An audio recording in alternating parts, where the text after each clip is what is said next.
சிவபெருமானுடைய உக்கிர வடிவமான பைரவர் காலத்தினுடைய கடவுளாவார். அதனால் இவரை வழிபட்டோம்னா வரக்கூடிய ஆபத்துக்கள் அனைத்துமே விலகிவிடும். தீராத கஷ்டங்கள்லேருந்து நம்மளால் விடுபட முடியும். நம்முடைய தலையெழுத்தே மாறும் அப்படின்னு சொல்லப்படுது. அதுலேயும் பைரவருக்கு ரொம்பவே சக்தி வாய்ந்த நாளாக தேய்பிறை அஷ்டமி நாளானது சொல்லப்படுது. இந்த நாளில் நம்ம கால பைரவரை வழிபட்டோம்னா அதற்குரிய பலனானது விரைவில் கிடைக்கும் அப்படின்னு சொல்லப்படுது. அது மட்டும் இல்லாமல் செல்வம் பெருக, கடன் தொல்லைகள் தீர தேய்பிறை அஷ்டமி நாளில் கால பைரவரை நம்ம எப்படி வழிபாடு செய்ய வேணும்? தேய்பிறை அஷ்டமி நாளில் நடைபெறக்கூடிய பல்லையா பூஜை என்றால் என்ன? சனி பகவானுடைய தாக்கம் குறைய கால பைரவரை நம்ம எப்படி வழிபட வேணும் என்பதை பற்றி தான் இந்த பதிவில் நம்ம விரிவாக பார்க்க போகிறோம். வீடியோவை ஸ்கிப் பண்ணாமல் முழுசாக பாருங்கள். நம்ம சேனலை இப்போ தான் ஃபர்ஸ்ட் டைம் பார்க்குறீங்க அப்படின்னா நம்ம சேனலை சப்ஸ்கிரைப் பண்ணலன்னா சப்ஸ்கிரைப் பண்ணிக்கங்க. கூடவே இருக்கிற பெல் பட்டனையும் ப்ரெஸ் பண்ணிக்கங்க. வீட்டில் எப்பயுமே சண்டையும் சச்சரவுமாக இருக்குதா? உங்களுக்கு ஒரு மாதிரி பதட்டம் படப்படப்பாகவே இருந்து கொண்டு இருக்குதா? திருமணம் வர நிச்சயம் கை ஓடுற மாதிரி தள்ளி கொண்டே போய்கொண்டே இருக்குதா? நீங்கள் செய்யக்கூடிய தொழிலில் சின்ன சின்ன பிரச்சனைகள் இடையூறுகள் ஏற்பட்டு கொண்டே இருக்குதா?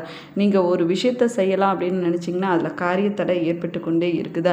இது போன்ற பிரச்சனைகளுக்கு இந்த வீடியோவுக்கு கீழே டிஸ்கிரிப்ஷனில் ஜோதிடரோட வாட்ஸ்அப் நம்பர் கொடுத்துருக்குறேன். இந்த எண்ணுக்கு தொடர்பு கொண்டு பேசி பாருங்கள். உங்கள் பிரச்சனைகளுக்கு சரியான தேர்வு கிடைக்குங்க. வாங்க வீடியோக்குள்ளே போகலாம். உங்களுக்கு கால பைரவர் பிடிக்கும் அப்படின்னா ஓம் கால பைரவரை போற்றி என்ற வாசகத்தை மறக்காமல் கமெண்ட் பாக்ஸில் 3 முறை பதிவிடுங்க. நீங்களும் அஷ்டமி வழிபாட்டை கடைப்பிடிக்கக்கூடியவங்களாக இருந்தீங்கன்னா மறக்காமல் உங்களுடைய கருத்துக்களை கமெண்ட் பாக்ஸில் கமெண்ட் பண்ணுங்கள். எல்லா சிவன் கோவிலுக்குமே காவல் தெய்வமாக இருக்கக்கூடியவர் கால பைரவர் தாங்க. முதல் பூஜை விநாயகப் பெருமானுக்கு நடைபெறும். அதே போல் ஆலயத்தினுடைய கடைசி பூஜை பைரவருக்கு தாங்க நடைபெறும்.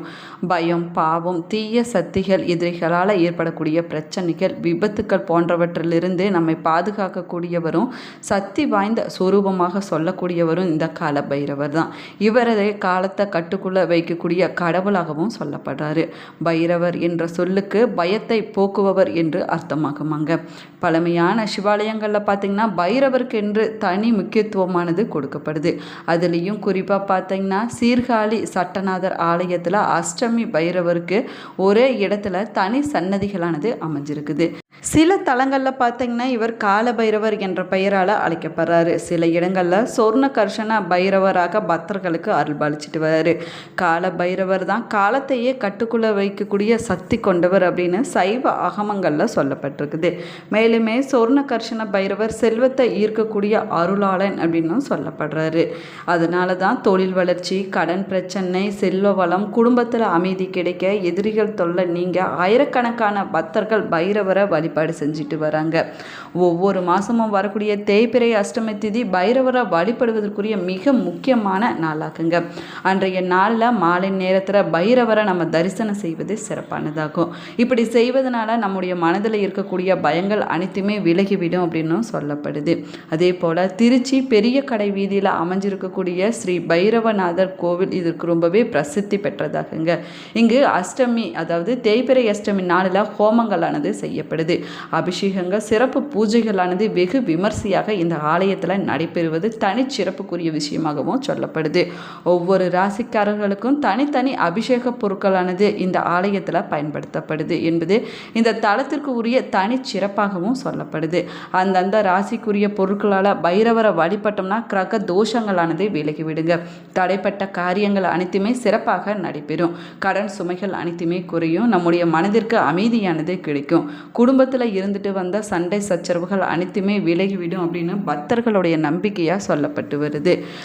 பைரவர் கோவில்களில் ரொம்பவே அரிதான முறையில் நடைபெறக்கூடிய ஒரு விசேஷ பூஜை அப்படின்னு சொன்னோம்னா பல்லைய பூஜையாகுங்க. இந்த பூஜை எல்லா கோவில்களுமே நடைபெறுவதில்லை. வளர்பிறை அஷ்டமி நாளில் இரவு நேரத்தில் அதுலேயும் குறிப்பாக மாலை 7 மணிக்கு பிறகு இந்த பூஜையானது நடைபெறும். அன்றைய நாளில் பைரவருக்கு எந்த அலங்காரமும் செய்யப்படுவதில்லைங்க. அவர் உக்கிர வடிவமாகவே பக்தர்களுக்கு அருள்பாலிப்பார். அவருக்கு முன்னாடி தரையில் வாழை இலைகள் விரித்து அதற்கு மேலே தயிர் சாதம், கம்ப சாதம், உளுந்து வடை, மிளகு வடை, கார உணவுகள் போன்றவற்றை நைவேத்தியமாக படைத்து வழிபடுவார். அதற்கு பின்னாடி தீபாராதனை செய்து அந்த நெய்வேத்தியங்களை பக்தர்களுக்கு பிரசாதமாக கொடுக்கப்படுதுங்க. இந்த பல்லைய பூஜை தரிசனம் செய்வதனால மரண பயமானது நீங்கிவிடும் அப்படின்னு சொல்லப்படுது. வரக்கூடிய விபத்துக்களானது தவிர்க்கப்படுங்க. எதிரிகளுடைய சக்தியானது குறையுமா. கண் திருஷ்டிகள் அனைத்துமே விலகிவிடும். நோய் பிரச்சனைகள் அனைத்துமே குறையுங்க. கிரக தோஷங்கள் விலகிவிடும். செல்வ வளமானது பெருகும். தம்பதிக்குள்ள இருக்கக்கூடிய மனக்கசப்புகளானது விலகி அந்யோன்யமானது அதிகரிக்கும் அப்படின்னு பக்தர்களுடைய நம்பிக்கையாக சொல்லப்பட்டு வருது. இந்த பூஜையை நம்ம தரிசனம் செய்வது சிறப்பானதாகுங்க. சனி பகவானுடைய பாதிப்பு அதிகமாக இருக்கக்கூடியவங்க, அதுலேயும் குறிப்பாக பார்த்தீங்கன்னா 7.5 சனி, அஷ்டமச்சனி, அர்த்தாஷ்டமச்சனி அனுபவிச்சுட்டு வரக்கூடியவங்க பைரவர் வழிபாடு செய்வது ரொம்பவே சிறப்பு வாய்ந்ததாக சொல்லப்படுது. பள்ளைய பூஜையில் கலந்து கொண்டு மிளகு தீபம் ஏற்றி அரளிப்பூவால் அர்ச்சனை செய்து வழிபட்டோம் அப்படின்னா சனி பகவானால் ஏற்படக்கூடிய பாதிப்புகள் அனைத்துமே குறையும் அப்படின்னு சிவ அகம முறைகளில் சொல்லப்பட்டிருக்குதுங்க. அதுலேயும் சிவபெருமானுக்கு உரிய திங்கட்கிழமை நாளில் தேய்பிறை அஷ்டமி வருவது ரொம்பவே விசேஷமானதாகுங்க. இந்த நாளில் நம்ம பைரவரை வழிபடுவதனால செல்வ வளமானது பெருகும். வரக்கூடிய விபத்துக்களானது விலகிவிடும். ஆபத்துக்களிலிருந்து நம்ம காப்பாற்றுவார் பைரவர் அப்படின்னும் சொல்லப்படுது. பைரவர் வழிபாடு ரொம்பவே சிறப்பான வழிபாடாகுங்க. தேய்பிறை அஷ்டமி நாளில் நம்ம செய்யக்கூடிய ஒவ்வொரு வழிபாடும் சிறப்பான பலன்களை பெற்றுக் கொடுக்கும் அப்படின்னும் சொல்லப்படுது. தீராத துன்பத்தில் இருக்கக்கூடியவங்க, கடன் தொல்லையிலிருந்து மீள வழி தெரியாமல் இருக்கக்கூடியவங்க, எதிரிகளால் பலவிதமான கஷ்டங்களையும் துன்பங்களையும் அனுபவிச்சுட்டு வரக்கூடியவங்க, இதற்கு வழி என்ன அப்படின்னு தேடிக்கொண்டு இருக்கக்கூடியவங்களுக்கு அற்புதமான நாள் அப்படின்னு சொன்னோம்னா தேய்பிறை அஷ்டமி நாளாகுங்க.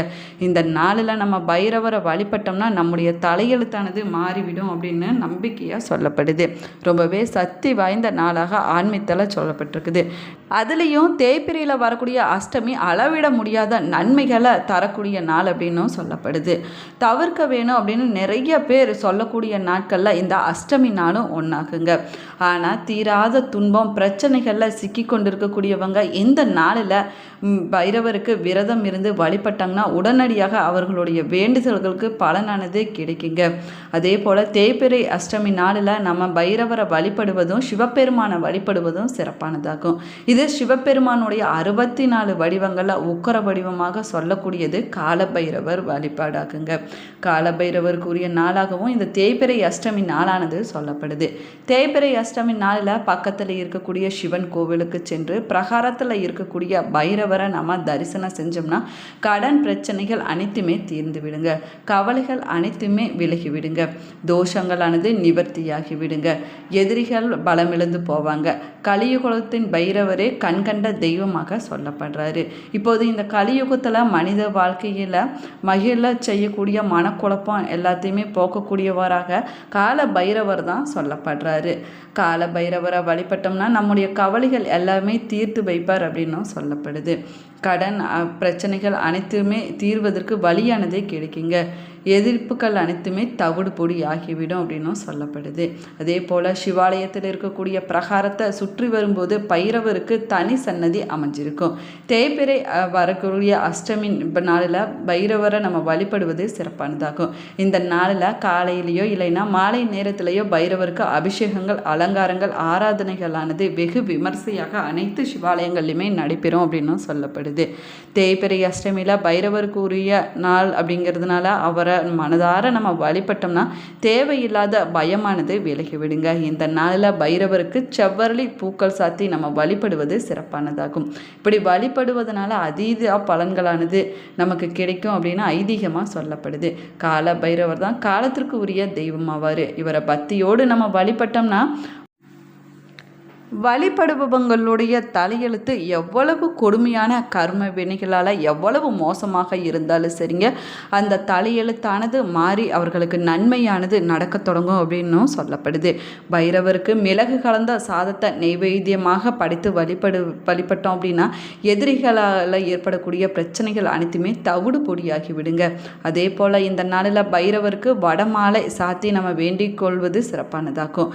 தேய்பிறை அஷ்டமி நாளில் செவ்வரளி மாலை சாத்தி மிளகு இல்லைன்னா தயிர் சாயத்தை நெய்வேத்தியமாக படைத்து வேண்டிக் கொண்டால் வீட்டில் இருக்கக்கூடிய தர்தன நிலையானது விலகிவிடுங்க.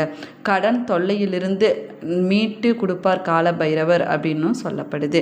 நம்முடைய கவலைகள் அனைத்தையுமே பறந்தோட செய்வார் அப்படின்னு பக்தர்களுடைய நம்பிக்கையாக சொல்லப்படுது.